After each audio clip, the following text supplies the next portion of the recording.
नमस्कार.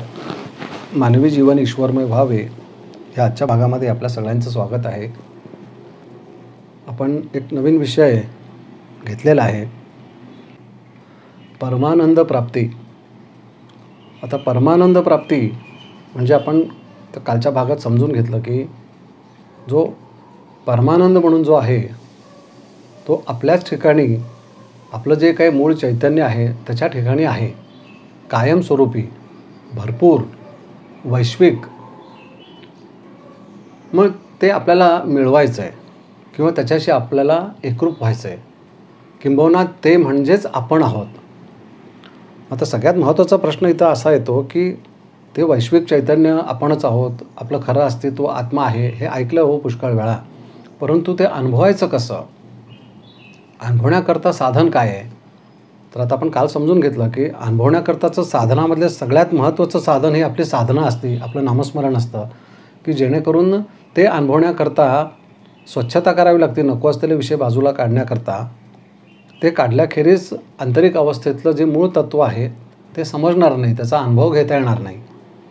म्हणून हे सगळे संत, ज्यांनी आता ज्ञानेश्वरांनी ज्ञानेश्वरी लिहिली, की ज्ञानेश्वरीचं सार श्रीकृष्णाने भगवद्गीता सांगितली, शंकराचार्यांनी वेदांत उपनिषदामधलं सगळं सार तू स्वतःला कसं समजून घ्यायचं, स्वतःचं खरं अस्तित्व काय आहे हे कसं ओळखायचं, ह्याच्यावरच भर दिलेला आहे. आणि तेच वैश्विक सत्य आहे. आता आपलं खरं अस्तित्व हे समजण्याकरता साधना ही सिद्ध करून सद्गुरू आपल्याला देतात, नामस्मरण देतात. परंतु आपण त्या मूळ विषयाला जात नाही, आपण त्या नामस्मरणातच अडकून बसतो. हे आपण काल समजून घेतलं. आपण साधनेतच अडकून बसतो, नामस्मरणातच अडकून बसतो. परंतु त्या नामस्मरणातून आपण काय समजून घ्यायचं आहे आणि ते समजतं आहे की नाही ह्याचा विचारच करत नाही. साधनेतलं साध्य काय आहे, त्या साधनेच्या माध्यमातून आपण काय समजून घ्यायचं आहे किंवा काय अनुभवायचं आहे ह्याचाच विचार करत नाही. म्हणून जसं वंदनीय दादा म्हणाले की तुम्ही विचार करून साधनेला बसता, नंतर विचार साधना सोडून निघून जातात आणि मग देहाला साधना करायला तुम्ही भाग पाडता. देह म्हणतोय मला कशाला साधनेला बसवलं आहेस, माझ्यात काही बदल होणार नाही. बदल कुणाच्यात करायचा आहे? विचारांचा करायचा आहे. देहाला काय आहे? 3 अवस्था आहेत, बाल्य, तारुण्य आणि वार्धक्य. आपण कितीही आपलं जीवन आयुष्य थांबवतो म्हटलं तरी आपण थांबवू शकणार आहे का? नाही आहे. आपण कालच्यापेक्षा आज एक दिवस म्हातारे झालेलो आहोत, आपण पुढंच चाललेलो आहोत. अजून काही वर्षांनंतर मी तरुण होणार आहे असं होतं का? नाही होत. ते निसर्गाच्या अधीन आहे, आपण ते थांबवू शकत नाही. मग आपल्या हातात काय आहे? तर आपल्या हातात विचार आहे. प्रगती विचारांची करायची आहे. आपल्याला एक 5 वर्षापूर्वी तत्त्वज्ञान, जे काय आपण आध्यात्मिक या विषयाला जोडले गेलेलो सगळे, आता आपण माझ्या चॅनलला कनेक्टेड झालेले सगळे आपण आध्यात्मिक विचाराची सगळी मंडळी आहोत, की जेणेकरून आपण 5 वर्षापूर्वी आपले जे काही विचार होते त्याच्यात 5 वर्षापूर्वीचे विचार आणि आत्ताचे विचार ह्याच्यात किती फरक झाला आहे, काय नवीन आपण समजून घेतलं, ह्याचा विचार करायला पाहिजे. सद्गुरू म्हणतात तुमच्या विचारात जोपर्यंत बदल होत नाही तोपर्यंत दिलेलं साधन हे कार्य करू शकणार नाही. साधना काय, नामस्मरण काय, सद्गुरूंनी सिद्ध करून दिलेली असती. तू ह्याचा जप करत जा, म्हणजे त्या जपाच्या माध्यमातून, त्या नामस्मरणाच्या माध्यमातून त्या मूळ शक्तीला तू जोडला जाशील. परंतु मूळ शक्तीला जोडला जाशील हे जर का आपल्याला समजलं नाही किंवा तो विचार आपण साधना करताना मनात ठेवला नाही, म्हणून मी नेहमी सांगत असतो की साधना करताना आपल्याला काय साध्य करायचं आहे ह्याचाच विचार करत बसायचं, की हा विचार परत्वे आपण साधना करायची. की जसं तर वंदनीय दादाने सांगितलं की नरजन्माला आलायस, नारायण अवस्था प्राप्त करून घे, आणि ती साधनेतून साध्य आहे. मग त्याच्याकरता हळूहळू देहाची विकसित अवस्था ही गरजेची आहे, कारण आपण जीव म्हणून जन्माला आलेलो आहोत. म्हणजे आता जीवात्मा ही अवस्था मनुष्य जन्मात आपल्याला प्राप्त झाली. आता तो जीवात्मा आहे, त्याची आत्मा ही अवस्था म्हणजे ते स्थित्यंतर व्हायला पाहिजे. त्याच्याकरता देहातील जी 19 माध्यमं आहेत, म्हणजे पंचकर्मेंद्रिय, पंचज्ञानेंद्रिय, पंचप्राणकोश, बुद्धी, मन, चित्त आणि अहंकार, ह्याचा जसा जसा विकास होत जाईल तसा तो जीवात्मा म्हणून जो आहे तो आत्मा ह्या अवस्थेला येईल. आणि आत्मा अवस्थेला आल्यानंतर त्याला मीच परमात्मा आहे, मीच ब्रह्म आहे ह्याची जाणीव होईल. मग त्याच्याकडे त्या दिशेने प्रवास चालू आहे की नाही, त्या दिशेने विचाराची चक्र चालू आहेत की नाही, हा आपणच आपल्याला प्रश्न विचारायचा. आपण ज्या वेळेला पहिल्यांदा गुरुमार्गी गेलो त्यावेळेला काहीतरी विषय घेऊन गेलो असो. काही जण अडचणी घेऊन गेले, काही जण फक्त मनःशांती म्हणून गेले, काही जण आपला मित्राबरोबर गेले, अरे चल तिथं छान आहे सगळं जाऊया. म्हणजे जाण्याचे विषय जरी भिन्न भिन्न होते तरी गुरूंचा विषय हा एकच होता. गुरु काय म्हणायचे, तू मनुष्य जन्माला आलेला आहेस, तू ह्या मनुष्य जन्माचं सार्थक करून घे. सगळ्यात मोठी लॉटरी कुठली असेल विश्वात तर मनुष्य जन्म मिळणं. कारण ह्या मनुष्य जन्मातूनच जो विश्वविधाता आहे त्याला समजून घेता येतं. कारण त्याला समजून घेण्याचं साध्य, त्याच्याकरताची माध्यमं ही सगळी मनुष्य देहामध्ये उपलब्ध आहेत. पण त्याचा वापर कसा करायचा हे जर का सद्गुरूंच्याकडनं तू समजून घेतलं नाहीस तर काय होणार आहे, फजिती. काही हाताला लागणार नाही आहे. पुन्हा सगळे नको असलेले विषय, ज्या विषयापर्यंत जन्म झाला होता त्याच विषयामध्ये पुन्हा तू स्वतःला अडकवून घेणार आणि पुन्हा तेच विषय घेऊन तू पुन्हा जन्माला येणार. म्हणजे बदल हा काहीही होणार नाही. आत्ता जे करतोस तेच करणार. पुन्हा ऐहिक विषयात विषयाधीन होऊन पुन्हा पुन्हा नको असलेल्या विषयातून मनस्ताप करून घेणार, त्रास करून घेणार, दुःख आहे म्हणणार, किती हे भोग आहेत म्हणणार. म्हणजे स्वतःच सगळे निर्माण करायचे आणि स्वतःच त्याच्यात अडकून घ्यायचं. म्हणजे तो कोळी कसा हळूहळू ते सगळं जाळी सगळी विणतो आणि स्वतःला आत अडकवून घेतो. मनुष्य तेच करतो. परंतु या मनुष्य जन्मात जर का त्याला बोध झाला, त्याला जर का कळलं की अरे हे सगळं काय चालू आहे, हे मला समजून घ्यायचं. जसं आपण या विज्ञान युगामध्ये अनेक गोष्टी समजून घेण्याचा प्रयत्न करतो. अरे मला मोबाईलची टेक्नॉलॉजी कशी आहे, ती कशी कार्य करते मला समजून घ्यायचं आहे त्याचं मॅन्युअल. यूट्यूबवर असंख्य त्याच्याबद्दलचे विषय, तो कशा शोध लावला, कुणी लावला, सगळ्या गोष्टी आपल्याला मिळतात की नाही. आता इंटरनेटवर ज्या विज्ञानाची जी काही क्रांती झाली आहे त्याच्या माध्यमातून आपण जगातले सगळे विषय आपण आपल्या स्क्रीनवर आणून आपण त्याचा अभ्यास करू शकतो. तसंच आपण स्वतः कोण आहोत ह्याचा अभ्यास करायची सुद्धा सोय आहे. म्हणजे जेवढे गुरुमार्ग आपल्या देशामध्ये आहे, जेवढे संत होऊन गेले, त्या सगळ्या संतांचे जे काही ग्रंथ आहेत ते सगळे ऑलमोस्ट इंटरनेटवर, यूट्यूबवर उपलब्ध आहेत. पण आपल्याला कधीही अशी इच्छा होत नाही की माझं अस्तित्व काय आहे ह्याच्याबद्दल आपण संशोधन करावं. इंटरनेटच्या माध्यमातून, यूट्यूबच्या माध्यमातून फार कमी लोकांना असा बोध होतो किंवा अशी इच्छा होती की स्वतःचं अस्तित्व काय आहे हे समजून घेऊया. तर मग जीवनाची सार्थकता किंवा हा जो प्रवास चाललेला आहे, समजतं आहे मला की माझ्यात बदल होत चाललेला आहे. माझं वय एका ठिकाणी थांबत नाही आहे. विचार रोज बदलत आहेत आणि हळूहळू हे जे सगळं बदलत चाललेलं आहे एक दिवशी सगळं संपुष्टात येणार आहे. मी कितीही जरी माया जमवली, मी कितीही जरी गडगंज श्रीमंत झालो, माझ्या जरी सगळ्या इच्छा अपेक्षा भौतिक जगातल्या पूर्ण झाल्या तरी त्या सगळ्या मला गुंडाळून इथंच ठेवाव्या लागणार आहेत आणि अशा कुठल्या तरी ठिकाणी जावं लागणार आहे ज्याच्याबद्दलचं मला आत्ता ह्या क्षणी काडी मात्र ज्ञान नाही.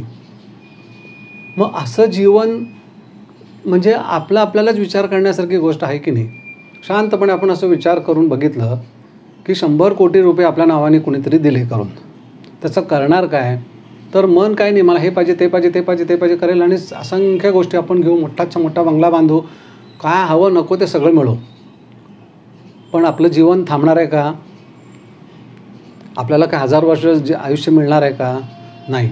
आपल्याला हळूहळू हे सगळं ह्या सगळ्या गोष्टीचा त्याग करावा लागणार आहे. मग कुठं जावं लागणार आहे त्याच्याबद्दल काहीच विचार नाही आहे. मग ह्याला प्रगती म्हणायची का अधोगती म्हणायची? वंदनीय दादा सेमिनारमध्ये खूप छान हा सगळा विषय एक्सप्लेन करायचे. त्यांचे सगळे पुस्तकं उपलब्ध आहेत की मनुष्य हा अपक्रांत होतो आहे प्रत्येक जन्मामध्ये. खरं म्हणजे उत्क्रांत व्हायला पाहिजे. जसा तो जीव ह्या अवस्थेतून जीवात्मा ह्या अवस्थेमध्ये मनुष्य जन्मामध्ये आला तर तो जीवात्माचा आत्मा म्हणजे त्याची उत्क्रांती व्हायला पाहिजे. परंतु प्रत्येक जन्मामध्ये त्याची अपक्रांती होती आहे. आणि जे काही प्राणी मात्र जे आहेत ते निसर्ग नियमाप्रमाणे मनुष्य योनीकडे येण्याकरता ते त्या एका पॉईंटला एका ठिकाणी येऊन थांबलेत की त्यांना मनुष्य जन्मात यायचं आणि पुढल्या अवस्थेला जायचं आहे. जसं गांडोळापासून गायीपर्यंत ज्या 84 लक्ष योनी असा जो शास्त्रात उल्लेख आहे की त्या योनीतून आपण काहीतरी मनुष्य जन्मात येऊन काहीतरी पुरुषार्थ म्हणजे जो स्वतःचं खरं अस्तित्व आहे ते समजून घेऊन पुढल्या अवस्थेला जाणं म्हणजे थोडक्यात त्या विश्वविधात्यापर्यंत जाऊन पोचणं किंवा तोच आपण आहोत. ते जे मूळ वैश्विक चैतन्य आहे ते सर्वव्यापी आहे ते समजून घेऊन त्याच्याशी एकरूप होऊन जाणं, हा जो मूळ विषय आहे तो मिळवण्याचं साध्य हे पहिल्या दिवशी गांडोळाच्या ठिकाणी निर्माण होतं, तिथून तो मनुष्य जन्मापासून पुढंपर्यंत जाऊ शकतो, कारण मूळ चैतन्य तिथंही आहे आणि इथंही आहे. म्हणून निसर्गातले हे जे काही घटक आहेत, ज्याला आपण 84 लक्ष योनी म्हणतो, ते नैसर्गिक प्रक्रियेमध्ये असल्यामुळे ते स्वतःचा काही विचार करत नाहीत. त्यामुळे मनुष्य योनीत आल्यानंतर बुद्धी हे एक माध्यम स्वतःचं अस्तित्व समजून घेण्याकरता, बुद्धी विचार ह्या माध्यमाने त्या विश्वविधात्याला समजून घेण्याकरता बुद्धी हे माध्यम परमेश्वरांनी दिलेलं आहे. पण त्याला न समजून घेता त्यांनी निर्माण केलेलं जे आभासी अशी जी दुनिया आहे किंवा जे काही जग आपल्याला डोळ्याने दिसतंय, त्या जगात काय काय आहे ते हुडकण्यात, ते अनुभवण्यात जो काय आनंद समाधान पाहिजे ते बुद्धी माध्यमाने हे आभासी ह्या दुनियेमध्येच मनुष्य हुडकतो आहे.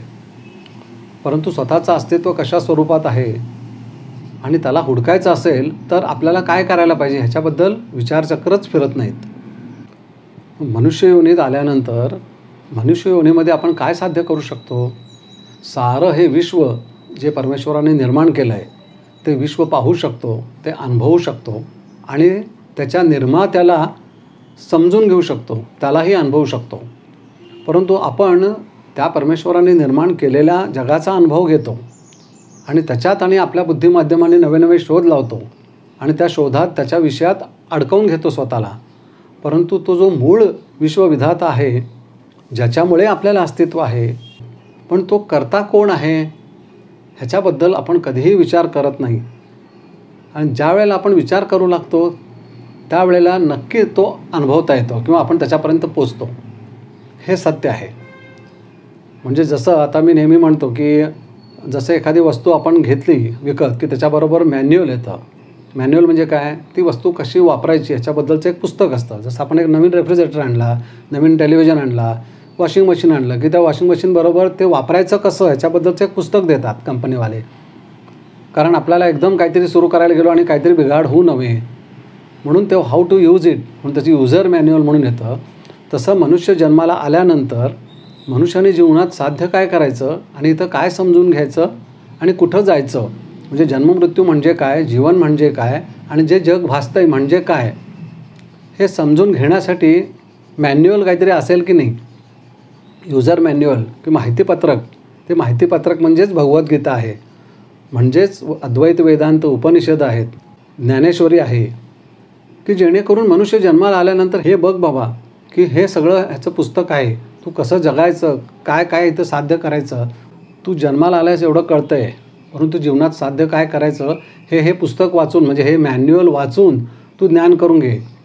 नाहीतर तू भरकटशील ह्या जगामध्ये, तुला कळणारच नाही आपण काय करतो आहे. कारण हे सगळं माया बाजार आहे, सगळं मायावी दुनिया आहे.